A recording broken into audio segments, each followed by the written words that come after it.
Nineneter turun dari arena dengan tubuh rampingnya diselimuti fluktuasi energi spiritual yang kuat. Setelah menyerap esensi spiritual dari singa iblis emas, kekuatannya meningkat pesat.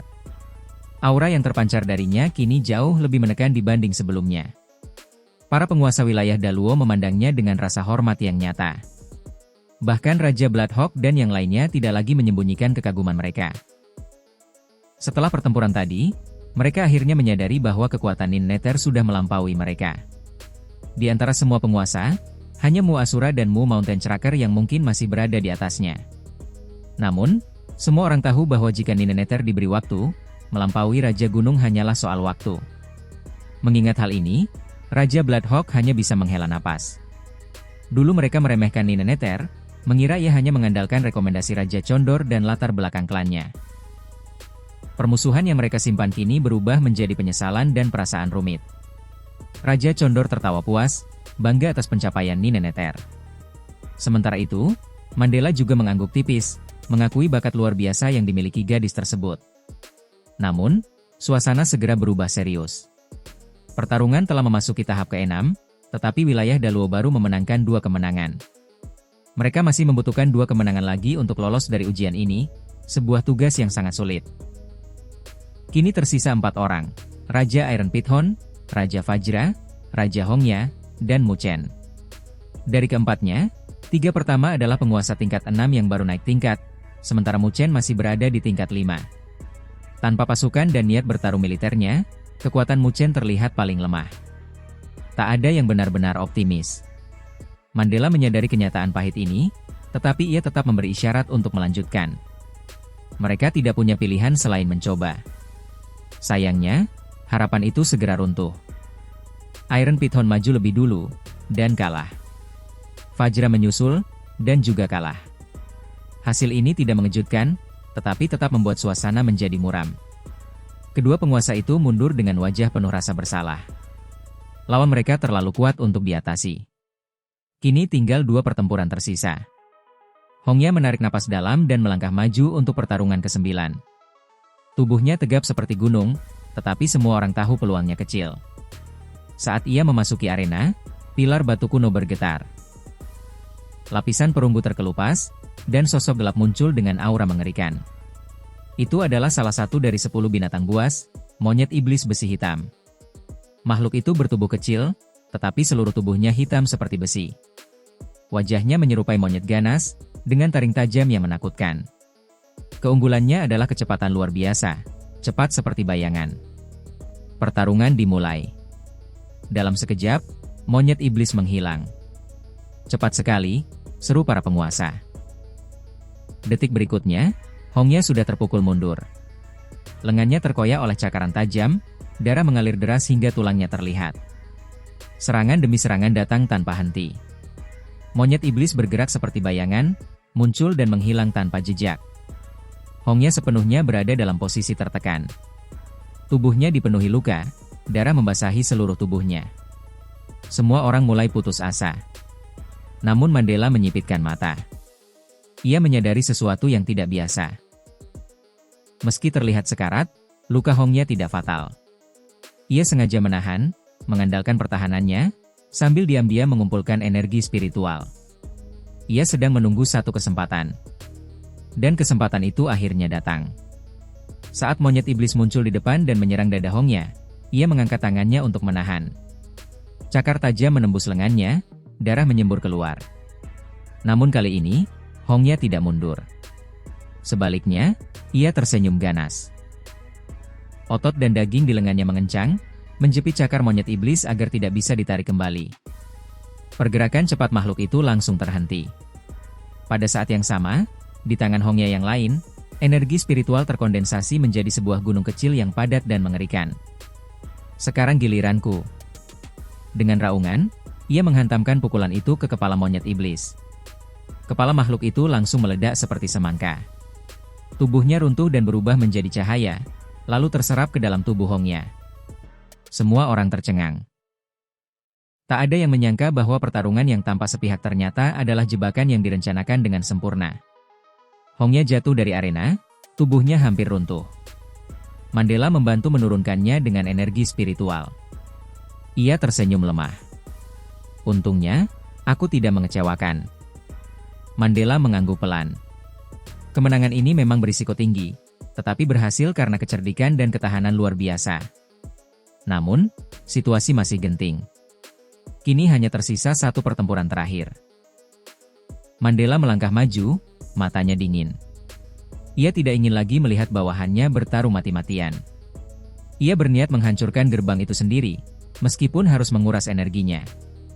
Namun tiba-tiba, seseorang menghentikannya. Itu Mu Chen.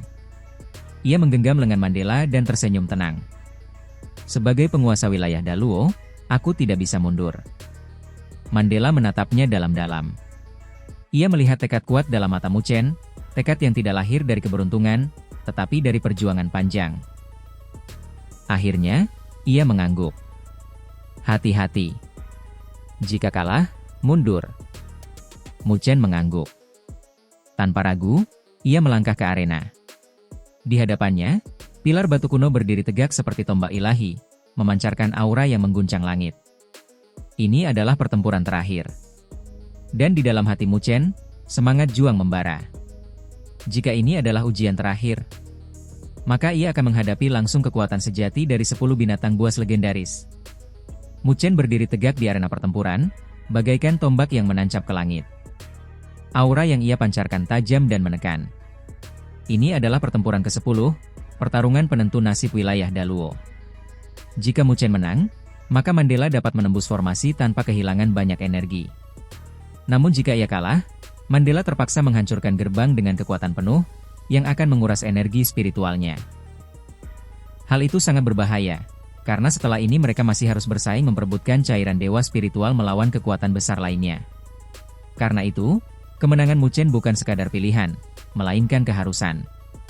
Di luar arena, para penguasa memandang dengan wajah serius. Mu Chen hanyalah penguasa tingkat 5, sementara lawannya jelas jauh lebih kuat.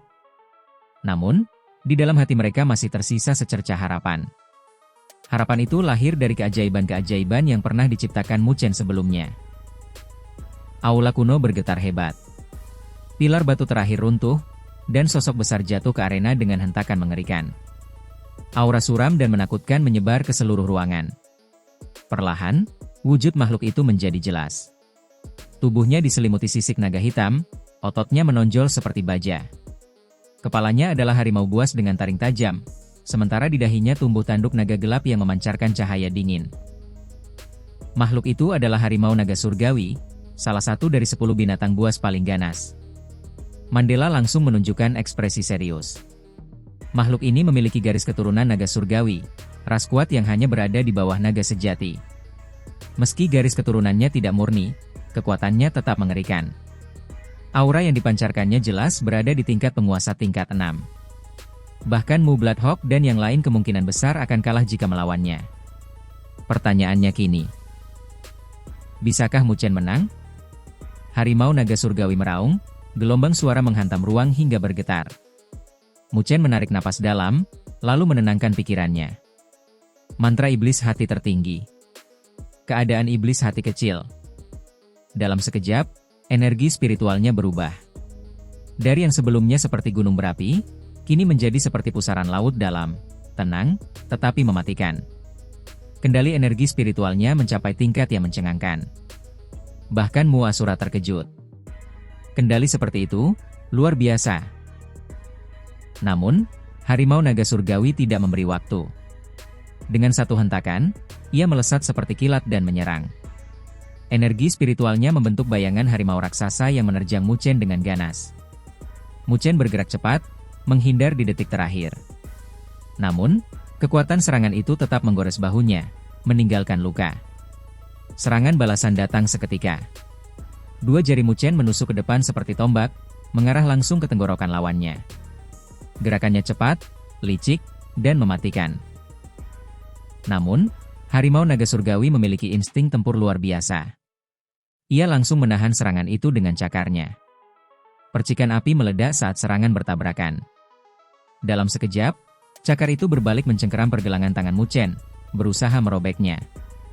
Namun, Mu Chen tidak panik. Dengan refleks cepat, Ia menendang kepala lawannya dengan kekuatan penuh. Ruang bergetar akibat benturan itu. Harimau naga terpaksa melepaskan cengkeramannya. Muchen mundur ke udara, lalu memanggil senjatanya. Pilar Iblis Meru Agung. Pilar raksasa itu muncul dan jatuh menghantam lawannya. Boom! Namun harimau naga surgawi tidak gentar. Tanduk naganya bersinar, lalu membesar dan menghantam pilar tersebut. Ledakan dahsyat terjadi. Gelombang kejut menyapu arena. Muchen terpental mundur, telapak tangannya berdarah akibat benturan. Sementara itu, harimau naga tetap berdiri kokoh, nyaris tanpa luka.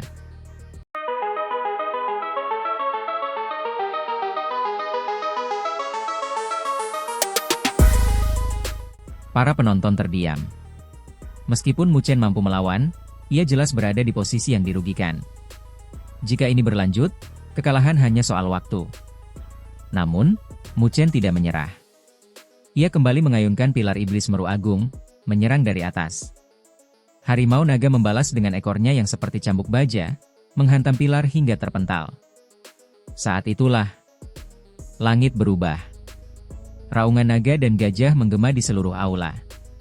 Di belakang Muchen, lautan penguasa bergejolak. Energi spiritual meledak, membentuk 8 cahaya. 4 naga dan 4 gajah raksasa muncul, melayang di udara. Seni ilahi. Seni 9 naga 9 gajah. Tekanan energi yang muncul begitu besar hingga para penguasa di luar arena pun merasakan ketakutan. Namun Muchen belum berhenti. Ia terus mengaktifkan teknik itu. 2 cahaya tambahan muncul. Raungan mengguncang ruang. Kini, di belakangnya berdiri 5 naga dan 5 gajah raksasa, membentuk lingkaran kekuatan yang mengerikan. Aura yang terpancar sudah cukup untuk mengancam bahkan penguasa tingkat 6. Para penguasa terkejut. Nineneter menatap dengan mata berbinar. Ia tahu teknik ini, tetapi ini pertama kalinya ia melihat Muchen mencapai tingkat seperti ini. Kini, Muchen melayang di udara, mata gelapnya berkilau seperti pusaran tanpa dasar. Di belakangnya, 5 naga dan 5 gajah meraung, memancarkan kekuatan yang menekan langit. Ini adalah kekuatan puncaknya. Namun, pertanyaan besar masih menggantung. Apakah kekuatan 5 naga dan 5 gajah cukup untuk mengalahkan harimau naga surgawi yang ganas itu? Pertempuran terakhir baru saja memasuki tahap sebenarnya. Raungan naga dan gajah mengguncang seluruh aula kuno. Muchen melayang di udara, sosoknya tampak kecil dibandingkan kekuatan yang ia lepaskan. Di belakangnya, 5 naga dan 5 gajah raksasa berdiri megah, memancarkan tekanan energi spiritual yang luar biasa. Ini adalah seni ilahi hampir sempurna, seni 9 naga 9 gajah. Teknik ini ia peroleh di benua perdagangan. Meski belum mencapai tingkat sempurna, kekuatannya sudah cukup menyaingi teknik tingkat tinggi lainnya. Dengan mata gelap seperti pusaran, Muchen menyatukan kedua tangannya dan membentuk segel dengan kecepatan luar biasa. Seni 9 naga 9 gajah. Roda naga gajah. Dalam sekejap, 5 naga dan 5 gajah berubah menjadi 10 sinar cahaya yang bertabrakan hebat. Dari benturan itu, terbentuk sebuah roda cahaya raksasa yang berputar dengan kekuatan mengerikan. Simbol naga dan gajah terukir di tepinya, memancarkan tekanan yang membuat ruang bergetar. Pergi. Dengan satu gerakan, roda itu melesat seperti kilat, menembus ruang dan langsung muncul di depan harimau naga surgawi. Bahkan Raja Bloodhawk dan para penguasa lain terkejut melihat kecepatan dan kekuatan serangan itu. Jika mereka yang menghadapinya, mereka pun tidak akan berani meremehkan. Harimau naga surgawi menyadari bahaya besar. Ia membuka mulutnya lebar, mengumpulkan energi spiritual yang mengamuk. Raungan harimau naga surgawi. Gelombang suara raksasa meledak keluar, membentuk badai energi yang menyerupai naga dan harimau yang menerjang. Ruang di sekitarnya retak dan hancur akibat tekanan itu. Roda naga gajah dan gelombang suara bertabrakan dengan keras. Ledakan dahsyat mengguncang seluruh arena. Lantai retak, udara bergetar, dan gelombang kejut menyapu ke segala arah. Kedua pihak terpental. Tubuh Muchen menghantam penghalang cahaya di tepi arena, menyebabkan riak besar. Ia menahan rasa sakit dan menstabilkan diri. Di sisi lain, harimau naga surgawi berlutut dengan satu kaki, cakarnya menancap dalam ke tanah. Keduanya terluka. Namun, tidak ada yang benar-benar unggul. Para penguasa di luar arena terdiam. Mereka tidak menyangka bahwa Mu Chen mampu menahan serangan makhluk sekuat itu. Namun, kejutan belum berakhir. Harimau naga surgawi tiba-tiba mengeluarkan raungan mengerikan. Cahaya merah darah muncul dari tubuhnya, menyelimuti seluruh sosoknya dengan aura gelap. Tubuhnya membesar. Sisik naganya menjadi lebih pekat. Dalam beberapa saat, ukurannya menjadi 2 kali lipat, seperti monster purba yang bangkit dari zaman kuno. Dia membakar garis keturunan naga surgawi, seru Mandela dengan wajah serius. Para penguasa terkejut. Membakar garis keturunan adalah langkah ekstrim yang jarang digunakan. Namun efeknya sangat jelas, kekuatan meningkat drastis. Kini harimau naga surgawi menjadi jauh lebih kuat. Bagi Mu Chen, ini adalah kabar buruk. Sebelumnya saja ia hanya mampu mengimbangi. Sekarang, perbedaan kekuatan semakin besar. Tanpa memberi waktu, harimau naga langsung menyerang. Tubuh besarnya melesat seperti bayangan, muncul di samping Mu Chen. Cakar raksasanya turun dengan kekuatan yang mampu menghancurkan ruang. Mu Chen mencoba menahan. Tubuhnya langsung terpental sejauh ratusan meter. Ia menghantam tanah, menyebabkan retakan besar sebelum akhirnya berhenti. Lengan bajunya robek, memperlihatkan cahaya keemasan dari tubuhnya, tubuh naga Phoenix yang kuat. Namun meski pertahanannya luar biasa, rasa sakit tetap menjalar. Serangan berikutnya datang tanpa jeda. Harimau naga terus menyerang seperti badai. Setiap pukulan mengandung kekuatan penghancur.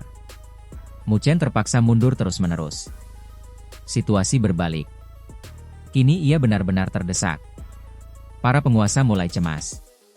Jika ini terus berlanjut, bahkan tubuh kuat Mu Chen tidak akan mampu bertahan.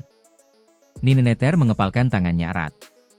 Ia tahu betapa pentingnya pertarungan ini. Satu pukulan lagi menghantam lengan Mu Chen. Darah menyembur, lukanya semakin parah. Namun di tengah tekanan itu, mata Mu Chen tetap tenang. Dalam keadaan iblis hati kecil, emosinya sepenuhnya terkendali. Ia tidak panik, tidak takut. Ia hanya menganalisis. Membakar garis keturunan meningkatkan kekuatan, tetapi juga mempercepat kelelahan. Kesimpulan itu muncul dalam pikirannya. Jika ia menunggu, mungkin bisa menang. Namun ia tidak punya waktu. Satu-satunya cara adalah mempercepat pembakaran itu. Bagaimana caranya? Mata Mu Chen berkilat. Sebuah ide muncul. Boom! Ia kembali terpental akibat serangan. Namun kali ini, ia tidak fokus pada rasa sakit. Tangannya membentuk segel misterius. Energi spiritual meledak dari tubuhnya seperti badai. Api keemasan menyala di matanya. Dari dahinya, cahaya hitam menyembur keluar. Cahaya itu membesar, berubah menjadi menara hitam raksasa yang menjulang ribuan kaki ke langit. Rune naga kuno berputar di permukaannya, memancarkan aura kuno dan misterius. Ini adalah menara pagoda agung. Dengan satu gerakan, menara itu turun dari langit dan langsung menelan harimau naga surgawi. Puluhan naga emas muncul, melingkari menara dan berubah menjadi api emas.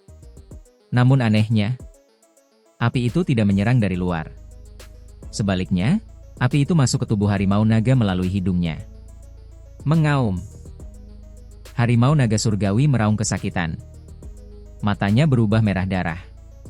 Garis keturunan naga surgawi di dalam tubuhnya langsung terbakar lebih hebat. Aura kekuatannya melonjak drastis. Para penguasa terkejut. Apa yang dilakukan Mu Chen? Bukannya melemahkan, ia justru memperkuat lawannya. Namun Mandela menyipitkan mata, lalu tersenyum tipis. Aku mengerti, dia mempercepat pembakaran garis keturunan itu. Api naga dari Menara Pagoda memiliki asal yang sama. Ketika masuk ke tubuh harimau naga, ia langsung memicu garis keturunan untuk terbakar lebih cepat dan lebih liar. Dengan kata lain, Mu Chen sedang mempercepat kehancuran lawannya sendiri. Namun strategi ini sangat berbahaya. Jika gagal, ia akan menghadapi lawan yang jauh lebih kuat sebelum melemah. Semua kini bergantung pada satu hal. Apakah Mu Chen mampu bertahan sampai kekuatan itu habis? Sementara semua orang masih terkejut, Mandela menatap menara hitam itu dengan serius. Alisnya berkerut. Menara ini terasa sangat familiar. Mirip dengan artefak milik salah satu klan kuno terkuat. Klan Dewa Pagoda. Pikiran itu membuat ekspresinya berubah. Tidak mungkin. Tatapannya beralih ke Mu Chen. Kecuali, dia berasal dari klan Dewa Pagoda. Rahasia besar mulai terungkap. Dan di arena, pertempuran terakhir memasuki tahap paling berbahaya. Api garis keturunan telah menyala sepenuhnya. Sekarang, hanya ada dua kemungkinan. Kemenangan, atau kehancuran total.